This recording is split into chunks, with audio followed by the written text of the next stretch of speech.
Hello friends, Ambur biryani, SS biryani, Venu biryani, எத்தனையோ பிரியாணி கேள்விப்பட்டிருக்கீங்க. இந்த mega ஸ்டைலில் ஒரு மட்டன் பிரியாணி ரொம்பவே சிம்பிளாக டேஸ்டியாக கலக்கலாக எப்படி செய்கிறதுன்னு பார்த்துடலாமா? சரி வாங்க நம்ம வீடியோக்குள்ளே போயிடலாம். ஸோ நான் ஒரு 1/2 கிலோ மட்டன் நல்லா வாஷ் பண்ணிவிட்டு எடுத்து வச்சுருக்கேன். மஞ்சத்தூள் உப்பு போட்டு பெரட்ட விருப்பம் இருக்கவங்க பெரட்டி வேணாலும் வச்சுக்கலாம். பெரிய வெங்காயம் 2 நீட்டமாக நறுக்கி எடுத்துக்கலாம். தக்காளி 2 நீட்டமாக நறுக்கி எடுத்துக்கலாம். சின்னதாக இருந்தால் 2, பெருசாக இருந்தால் 1. நல்லா ஒரு கை அளவுக்கு சின்ன வெங்காயம், ஒரு 150 கிராம், 2 ஸ்பூன் இஞ்சி பூண்டு விழுது, ஒரு கைப்பிடி அளவு கொத்தமல்லி, ஒரு கைப்பிடி அளவு புதினா, ஒரு பச்சை மிளகாய் அரைக்கிறதுக்காக தனியாக எடுத்து வச்சுருக்கோம். இது கூடவே லெமன் ஜூஸ், அரை லெமனோட ஜூஸை நான் பிழிஞ்சு ஸ்ட்ரைன் பண்ணி வச்சுருக்கேன். கூடவே 2 பச்சை மிளகாய் வதக்கிறதுக்காக, அது கூடவே 4 முந்திரி பருப்பு, இதுவும் வதக்கி விடுறதுக்காக, கெட்டி தயிர் ஒரு 100 கிராம் கிட்ட. அதே மாதிரி மசாலா தூள் எல்லாமே நம்ம எடுத்துக்கலாம். தாளிக்கிறதுக்கு பட்டை, கிராம்பு, ஏலக்காய், கல்பாசிப்பூ, ஒரு மராட்டி மொக்கு எடுத்துக்கலாம். மசாலா தூள் என்னென்னங்கிறத நான் சேர்க்கும் போது 1 by 1 சொல்கிறேன். உப்பு தேவையான அளவு எடுத்து வச்சுக்கலாம். நான் சீரக சம்பா அரிசி ஒரு 45 மினிட்ஸ் நல்லா ஊற வச்சு வாஷ் பண்ணி ட்ரைன் பண்ணி எடுத்து வச்சுருக்கேன். சரி வாங்க நம்ம ப்ரிப்பரேஷனுக்குள்ளே போயிடலாம். ஒரு பச்சை மிளகாய், ஒரு கைப்பிடி அளவு கொத்தமல்லி, ஒரு கைப்பிடி அளவு புதினா, இது 3யும் மிக்சரில் சேர்த்து கொரப்பாக, அதாவது கோஸாக அரைச்சி நம்ம தனியாக அது ஒரு மாற்றி வச்சுக்கலாம் ஒரு பாத்திரத்தில். ஸோ ஃபுல்லாக அரைச்சிட்டிங்க அப்படின்னா உங்களோட பிரியாணி வந்து க்ரீனிஷாக மாறிடும். அண்ட் ஆல்சோ மல்லித்தலை சாதம் மாதிரி ஆகிடும். அதனால் கோஸாக அரைச்சி எடுத்து வச்சுக்கோங்க. அதே மாதிரி சின்ன வெங்காயத்தையும் நைஸாக அரைச்சி எடுத்து வச்சுக்கோங்க.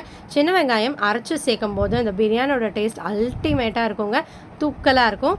ஸோ ஃபஸ்ட்டு ஸ்டெப்பாக நம்ம மட்டனை ஒரு ப்ரெஷர் குக்கரில் சேர்த்துட்டு, இஞ்சி பூண்டு விழுது நான் 2 ஸ்பூன் எடுத்து வச்சுருக்கேன் இல்லையா, அதில் பாதி அளவை இப்போ சேர்த்துக்கலாம். கூடவே மஞ்சத்தூள், உப்பு சேர்த்துக்கலாம். உப்பு கம்மியாகவே சேர்த்துக்கோங்க, பத்தலைன்னா நம்ம அப்புறம் சேர்த்துக்கலாம். இது கூட ஒரு 4 கிளாஸ் அளவு தண்ணி சேர்த்து ஒரு 10 விசில் ப்ரெஷர் குக் பண்ணி எடுத்துக்கலாம். ஸோ சிக்கன் பிரியாணி அப்படின்னா நம்ம டேரெக்டாக சிக்கன் ஆட் பண்ணிடுவோம். பட் மட்டன் பிரியாணிக்கு அப்படி ஆட் பண்ண முடியாது இல்லையா, மட்டன் வெந்து வரணும். நான் வந்து இந்த மட்டன் சூப் வந்து எடுத்துகிட்டு கோல்டு இருந்தாலோ இல்லை குழந்தைங்க வீட்டில் இருந்தாலோ இந்த மட்டன்லேருந்து வர தண்ணியை மட்டும் எக்ஸ்ட்ராக்ட் பண்ணி அவங்களுக்கு சூப் மாதிரி கொடுத்துட்டு பேலன்ஸ் இருக்க மட்டனை நான் யூஸ் பண்ணிப்பேன்.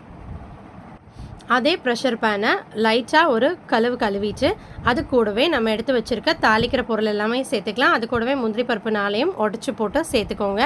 நல்லா 2 வதக்குனதுக்கப்புறமா நம்ம அரைச்சி வச்ச சின்ன வெங்காயத்தோட பேஸ்ட் இருக்கு இல்லையா, அதையும் சேர்த்துக்கலாம். அது வாசனையே அவ்வளோ டக்கராக இருக்கும். ஸோ சின்ன வெங்காயம், இஞ்சி பூண்டு விழுது, பெரிய வெங்காயம், இது 3ம் சேர்த்து நல்லா கோல்டனாக பச்சை வாசனை போகிற வரைக்கும் நம்ம இப்போ வதக்கிக்க போகிறோம். ஸோ அதுக்கப்புறமா பாருங்கள், நம்ம இஞ்சி பூண்டு பேஸ்ட் ஆட் பண்ணிக்கிறோம். ஸோ அதையும் நல்லா பச்சை வாசனை போகிற வரைக்கும் சாட்டே பண்ணிக்கலாம். இஞ்சி பூண்டோட பச்சை வாசனை போனதுக்கப்புறமா நல்லா நீட்டமாக நறுக்கின வெங்காயத்தையும் சேர்த்து 2 கிளறி விட்டுக்கலாம். பாருங்கள், நல்லா அடிப்பிடிக்கிற மாதிரி வரும். பட் அடிப்பிடிக்க விடாமல் கிளறிக்கிட்டே இருங்க. நல்லா ஒரு கோல்டன் ப்ரௌனாக டர்ன் ஆனதுக்கப்புறமா நம்ம மல்லித்தலை, புதினா 2ம் அரைச்சி வச்சுருக்கோம் இல்லையா, அந்த பேஸ்ட்டையும் நம்ம சேர்த்துக்கலாம். ஸோ இஞ்சி பூண்டு விழுது, மல்லித்தலை, புதினா இதெல்லாம் தான் நம்மளோட பிரியாணிக்கு ஃப்ளேவர் கொடுக்கறது. இதோட நல்ல ஃப்ளேவரை நம்மளோட பிரியாணி எடுத்துக்கணும், கெட்ட ஃப்ளேவரை நம்ம வெளியில் விட்டுறணும். ஸோ அந்த பச்சை வாசனை போனால் தான் நம்மளோட நல்ல வாசனை நம்ம பிரியாணி கிடைக்கும்.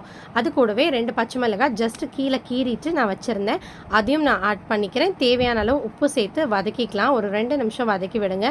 நல்லா வதங்கி பச்சை வாசனை போனதுக்கப்புறமா நம்ம கட் பண்ணி வச்சுருக்க 2 தக்காளியை இது கூடவே சேர்த்துக்கலாம். தக்காளி நல்லா மேஷ் ஆகி எண்ணெய் பிரிஞ்சு வரணுங்க. தக்காளி அப்படியே முழுசாக கிடந்தது அப்படின்னா கண்டிப்பாக தக்காளி சாதம் மாதிரி தான் ஃபீல் ஆகும். நான் ஒரே ஒரு சிலாண்ட்ரோ சேர்த்துக்கிறேன் அது கூடவே. ஸோ ஆவசமான ஒரு ஃப்ளேவர் கிடைக்கும் அந்த சிலாண்ட்ரோ சேர்க்கும் போது. மல்லித்தலையோட தண்டு அது நல்லா மண் இல்லாமல் வாஷ் பண்ணிவிட்டு எந்த டிஷ்லனாலும் நீங்கள் சேர்த்துக்கலாம். பாருங்கள், இந்த அளவுக்கு நல்லா குழன்னு வதங்கி வந்ததுக்கப்புறமா கெட்டி தயிர் எடுத்து வச்சுருக்கோம் இல்லையா, அதான் நம்ம ஆட் பண்ணிக்கலாம். ஆட் பண்ணி நல்லா கலந்து விட்டுக்கலாம். ஸோ கெட்டி தயிர் ஆட் பண்ணும்போது ஒரு ஸ்லைட்டான புளிப்பு அண்ட் தென் சாஃப்ட் பண்ணி கொடுக்கும். உங்களோட பிரியாணி ரொம்ப சாஃப்டாக ஃப்ளஃபியாக வரதுக்காக தான் நம்ம தயிர் ஆட் பண்ணுறோம். அண்ட் தென் சீரகத்தூள், சோம்புத்தூள் சேர்த்துக்கிறேன். அதே போல் பிரியாணி தூள், அப்புறம் சிக்கன் மசாலா, ஆச்சி சிக்கன் மசாலா நான் யூஸ் பண்ணுவேன். அதுக்கப்புறம் 1 ஸ்பூன் வரமிளகாத்தூள், 1 ஸ்பூன் மல்லித்தூள். ஸோ 6 மசாலாஸ் நம்ம சேர்த்துருக்கோம். சீரகத்தூள், சோம்புத்தூள், கரம் மசாலா அண்ட் தென் பிரியாணி தூள், இது 4மே வந்து ½ டீஸ்பூன். வரமிளகாத்தூளும் மல்லித்தூளும் ஒரு டீஸ்பூன் சேர்த்துக்கலாம். ஸோ சேர்த்துட்டு நல்லா கலந்து விட்டுருங்க. மசாலாவோட பச்சை வாசனையும் நல்லா ரிலீஸ் ஆகட்டும். அதுக்கப்புறம் நம்ம வேக வச்சு எடுத்து வச்சுருக்க மட்டனை சேர்த்துக்கலாம். ஸோ தலைவரை சேர்த்ததுக்கப்புறமா நல்லா கிளறி கொடுத்துடலாம்.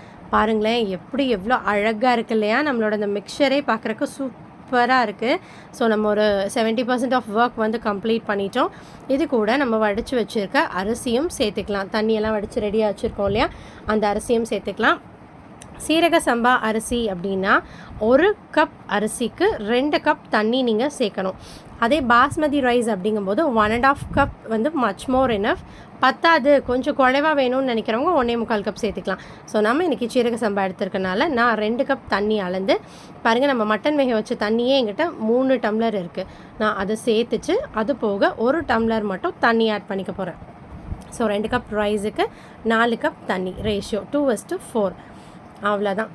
நல்லா ஒரு கலக்கி விட்டுட்டு, ஸோ பிடிக்கிறவங்க புதினா கொஞ்சமாக மேலே ஸ்ப்ளட்டர் பண்ணிக்கலாம். நான் அது பண்ண மாட்டேன். அவ்வளோதான். பாருங்கள், நல்லா ஒரு கொதி வர சமயத்தில் சர்க்கரை 1 ஸ்பூன் சேர்த்துக்கோங்க. ஸோ 100% சூப்பராக இருக்க பிரியாணியே 200% சூப்பராக இருக்கணும் அப்படின்னா 1 ஸ்பூன் சுகர் இஸ் எனஃப்.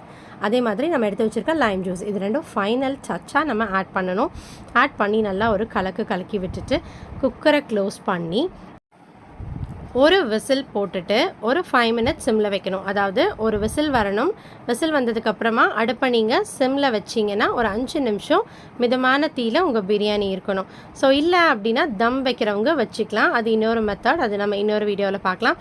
பாருங்கள், உங்களோட பிரியாணி எப்படி செம்மையாக ரெடியாகி வந்திருக்கு இல்லையா, நல்லா அப்படியே மேஷியாக சூப்பராக வந்திருக்கு. ஸோ ரொம்ப உதுராக பிரியாணி வேணும்னு நினைக்கிறவங்க 1.25 டம்ளர் தண்ணி ஆட் பண்ணால் போதும். பட் எனக்கு எப்போவுமே எங்கள் வீட்டில் நாங்கள் கொஞ்சம் குறைவாக தான் ப்ரிஃபர் பண்ணுவோம். பாருங்கள், எவ்வளோ சூப்பராக நம்ம ஹோட்டல் பிரியாணி மாதிரியே வந்திருக்கு இல்லையா, அடிப்போலியாக இருக்குங்க. ஸோ நீங்களும் உங்கள் வீட்டில் செம்மையாக ட்ரை பண்ணிவிட்டு எப்படி இருந்ததுன்னு கமெண்ட் பண்ணுங்கள். மட்டன் பீசஸ்லாம் பாருங்களேன், எவ்வளோ சாஃப்டாக குக் ஆகிருக்கு. ரைஸுக்கும் மட்டன் பீசஸ்க்கும் டிஃப்ரென்ஸே தனியாக தெரியவே இல்லை இல்லையா. ஸோ இந்த மாதிரி ஒரு பிரியாணிக்கு ஒரு ராய்த்தா அண்ட் தென் ஒரு சிக்கன் கறி, ஒரு சிக்கன் கறி செஞ்சிங்கன்னா செம்மையாக இருக்கும். நீங்களும் உங்கள் வீட்டில் ட்ரை பண்ணிவிட்டு எப்படி இருந்ததுன்னு கமெண்ட் பண்ணுங்கள். தேங்க்யூ ஸோ மச் ஃபார் வாட்சிங் சாய்ராம்ஸ் கிச்சன். வாட்ச் பண்ணால் மட்டும் பார்த்தாது, மறக்காமல் நம்ம சேனலை சப்ஸ்கிரைப் பண்ணுங்கள். கூடவே கிட்ட இருக்க பெல் ஐக்கான் ப்ரெஸ் பண்ணுங்கள். அப்போ தான் நம்ம போடுற டெய்லி வீடியோஸ் உங்களுக்கு நோட்டிஃபிகேஷன்ஸாக வரும். லைக் பண்ணுங்கள், பிடிச்சிருந்தா ஃப்ரெண்ட்ஸ் கிட்ட ஷேர் பண்ணுங்கள்.